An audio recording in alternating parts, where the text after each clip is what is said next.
Olá, meus irmãos e irmãs, sejam todos bem-vindos a mais um vídeo aqui no canal Dio é Vitino. Eu sou o Henrique e estamos juntos nessa caminhada. Hoje é o terceiro dia da quaresma, sexta-feira depois das cinzas. Temos outras duas leituras para poder meditarmos juntos e esperamos que Deus possa ser o centro da nossa vida, que Ele possa reinar no nosso coração. Hoje o tema é a oração é a luz da alma. Desse tema a gente já pode pensar alguma coisa, né? Se a minha alma está escura, quer dizer que está faltando oração.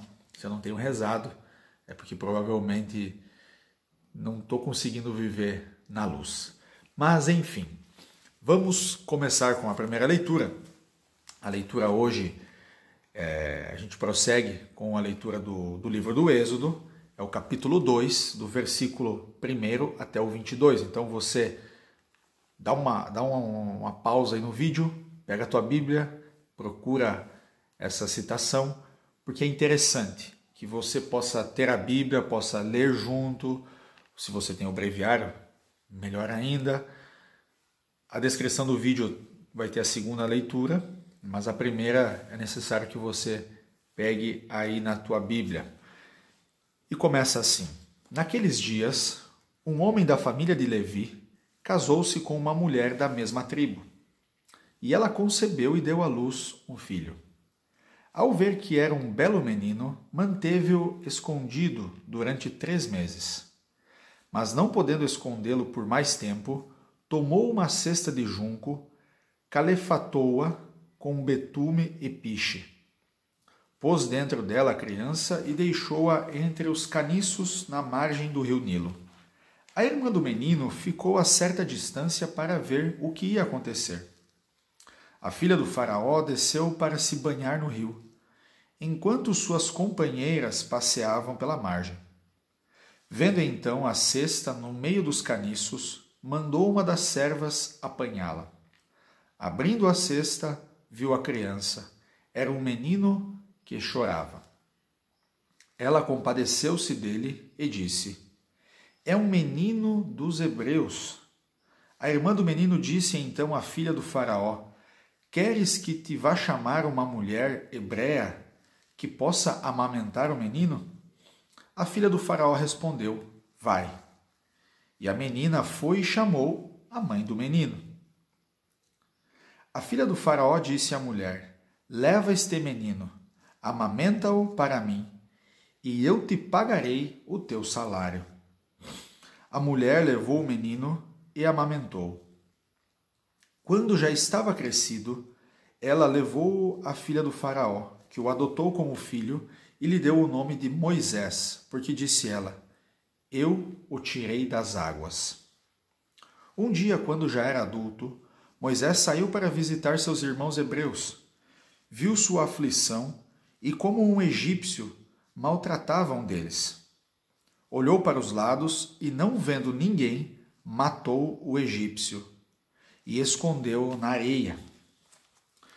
No dia seguinte, saiu de novo e viu 2 hebreus brigando e disse ao agressor: Por que bates no teu companheiro? E este replicou: Quem te estabeleceu nosso chefe e nosso juiz? Acaso pretendes matar-me como mataste o egípcio? Moisés ficou com medo e disse consigo: Com certeza o fato se tornou conhecido. O faraó foi informado do que aconteceu e procurava matar Moisés. Mas este, fugindo da sua vista, parou na terra de Madiã e sentou-se junto a um poço. Ora, o sacerdote de Madiã tinha 7 filhas. Estas vieram tirar água e encher os bebedouros para dar de beber ao rebanho de seu pai. Chegaram uns pastores e quiseram expulsá-las dali. Mas Moisés, levantou-se em defesa delas e deu de beber a seu rebanho. Ao voltarem para junto de Raguel, seu pai, este perguntou-lhes: Por que viestes mais cedo hoje? Elas responderam: Um egípcio livrou-nos dos pastores. Além disso, ele mesmo tirou água para nós e deu de beber ao rebanho. Raguel então perguntou às filhas: E onde está ele? Por que o deixastes ir embora? Ide chamá-lo, para que coma alguma coisa. Moisés consentiu em ficar com ele, e este homem deu-lhe uma filha, Séfora, como esposa. Ela teve um filho, a quem Moisés chamou Gersam, pois disse: Sou um estrangeiro em terra estranha.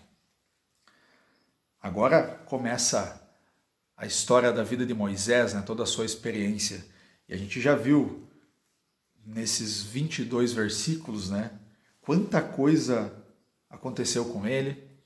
O faraó que queria tirar a sua vida quando era um recém-nascido, a mãe que coloca ele numa cesta, que coloca ele no rio, a filha do faraó, a princesa, que o encontra e o acolhe como um filho, aí ele que vai defender um hebreu, porque estava sofrendo na mão de um egípcio, acaba cometendo um homicídio. No outro dia, todo mundo já começa a falar, ele vai lá querer se colocar em meio, né, querer ajudar numa briga entre os hebreus, e os hebreus dizem: mas vai querer me matar como tu matou o egípcio ontem? Então, já começa todo um turbilhão na sua vida, né? Ele que quer ajudar o seu povo, não sabe como, e acaba tendo que fugir da sua própria casa, né? Porque o faraó quer tirar a sua vida, começa a perseguir ele, e ele tem que fugir da sua casa.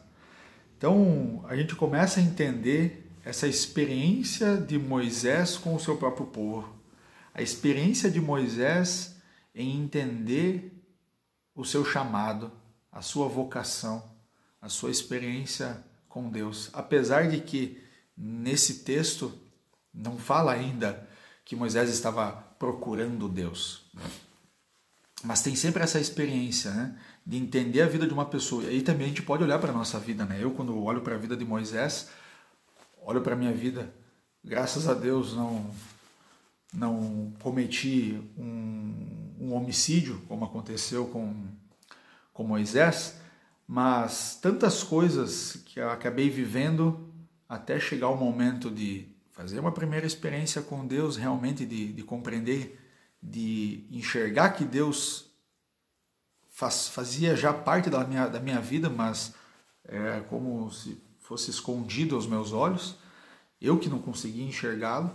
É quando eu começo a enxergar Deus na minha vida, entender como eu posso responder a esse chamado. Então, a gente já começa a ver algo na vida de Moisés, né? Começa toda a sua caminhada. Então, com certeza, a gente vai ver nos próximos capítulos como a coisa foi crescendo, a sua experiência com o Senhor. A segunda leitura é das homilias do Pseudo Crisóstomo, é do século IV. E o título é A Oração é a Luz da Alma. A oração, o diálogo com Deus, é um bem incomparável, porque nos põe em comunhão íntima com Deus. Assim como os olhos do corpo são iluminados quando recebem a luz, a alma que se eleva para Deus é iluminada por sua luz inefável. Falo da oração, que não é só uma atitude exterior, mas que provém do coração e não se limita a ocasiões ou horas determinadas, prolongando-se dia e noite sem interrupção. Aquilo que a gente conversava no outro vídeo, né? Que a oração, ela não se limita, como ele está dizendo aqui, Pseudo Crisóstomo. A oração não se limita somente a uma atitude exterior, mas provém do coração. Não são ocasiões em determinadas horas. É algo que se prolonga dia e noite, sem interrupção. Por quê? Porque é uma relação. É uma relação minha com Deus. Com efeito, Não devemos orientar o pensamento para Deus apenas quando nos aplicamos à oração. Também no meio das mais variadas tarefas, como o cuidado dos pobres, as obras úteis de misericórdia ou quaisquer outros serviços do próximo. É preciso conservar sempre vivos o desejo e a lembrança de Deus. E assim, todas as nossas obras, temperadas com o sal do amor de Deus, se tornarão um alimento dulcíssimo para o Senhor do Universo. Podemos, entretanto, gozar continuamente em nossa vida do bem que resulta da oração, se lhe dedicarmos todo o tempo que nos for possível. A oração é a luz da alma, o verdadeiro conhecimento de Deus, a mediadora entre Deus e os homens. Pela oração, a alma se eleva até os céus e une-se ao Senhor num abraço inefável. Como uma criança que, chorando, chama sua mãe, a alma deseja o leite divino. Exprime seus próprios desejos e recebe dons superiores a tudo que é natural e visível. Essa experiência da oração, né? Como essa criança... A gente está falando do quarto século, do início da igreja, né? Realmente o início, porque quando a gente fala de 500 anos, é uma história que está apenas começando. Hoje sim, a evolução que nós temos de um ano para o outro, com questão de tecnologia, de tantas outras coisas, do conhecimento que alguém, por exemplo, no Brasil pode escrever algo e na mesma hora alguém lá no Japão pode ler.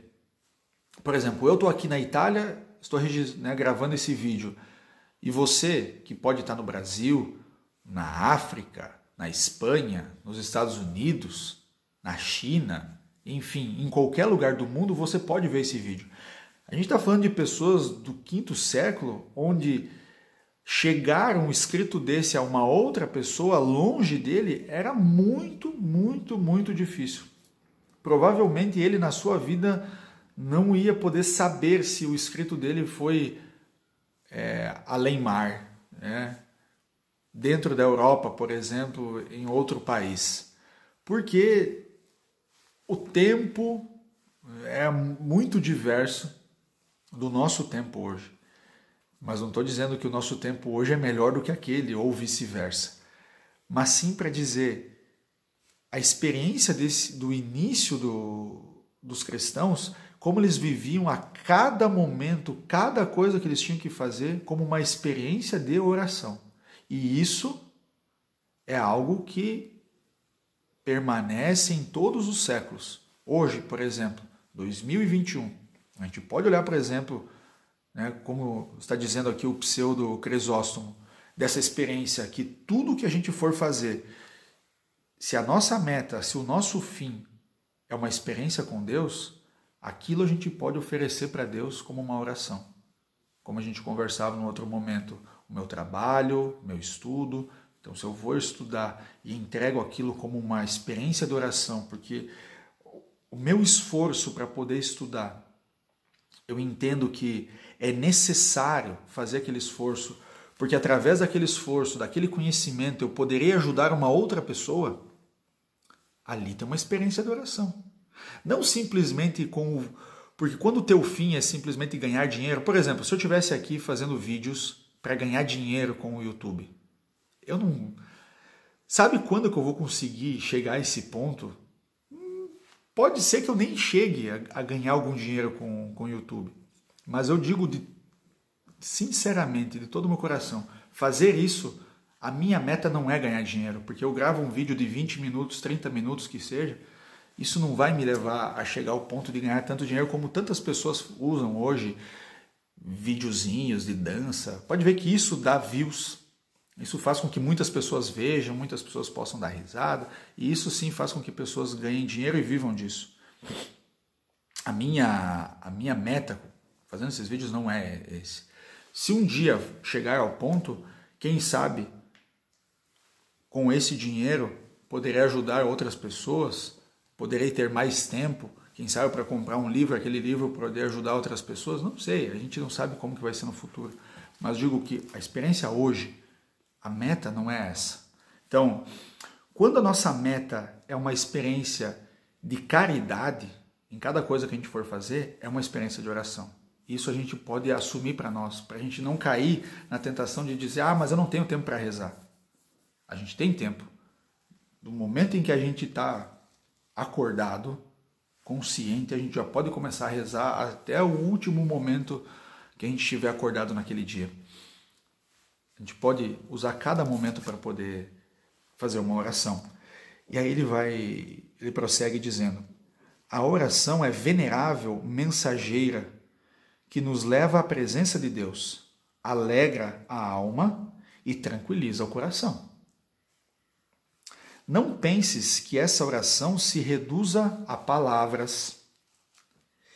Ela é o desejo de Deus, amor inexprimível que não provém dos homens, mas é efeito da graça divina. Como diz o apóstolo, nós não sabemos o que devemos pedir, nem como pedir. É o próprio Espírito que intercede em nosso favor, com gemidos inefáveis. Semelhante oração, quando o Senhor a concede a alguém, é uma riqueza que não lhe pode ser tirada, e um alimento celeste que sacia a alma. Quem a experimentou, inflama-se do desejo eterno de Deus, como que de um fogo devorador que abrasa o coração. Praticando-a em sua pureza original, adorna a tua casa de modéstia e humildade. Torna resplandecente como a luz da justiça.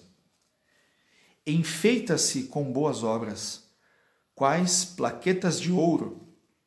Ornamenta-se de fé e de magnanimidade, em vez de paredes e mosaicos. Como cúpula e coroamento de todo o edifício coloca a oração. Assim, preparas para o Senhor uma digna morada.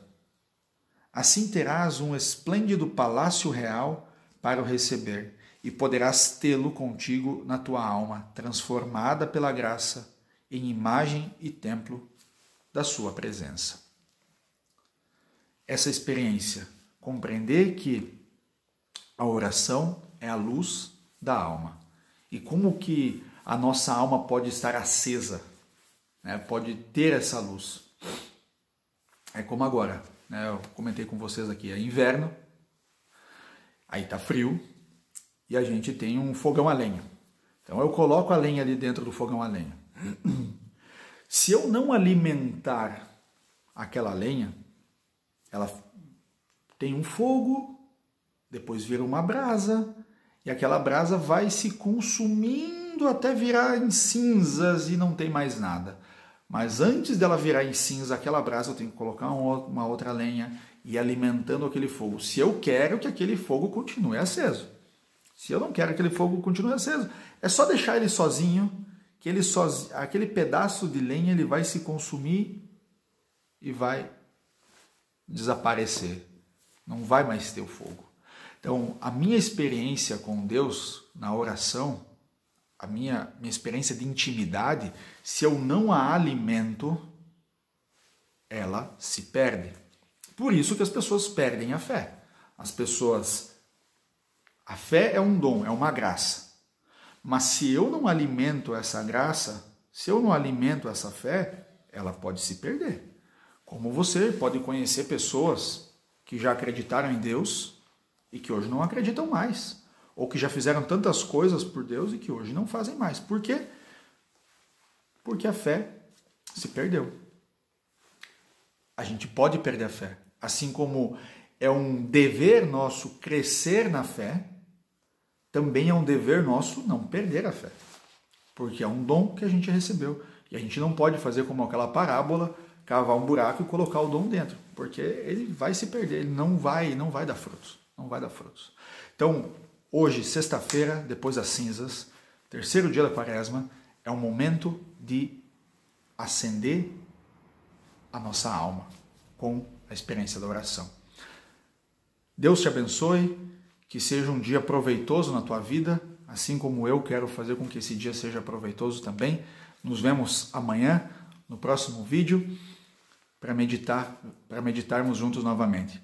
Um grande abraço, não te esquece de se inscrever no canal se você não é inscrito, deixar o teu like ou o teu dislike, veja você, deixa teu comentário, escreve aquilo que você quiser, porque isso também nos ajuda a compreender como melhor meditar e ir para frente com os nossos vídeos. Um grande abraço, Deus abençoe.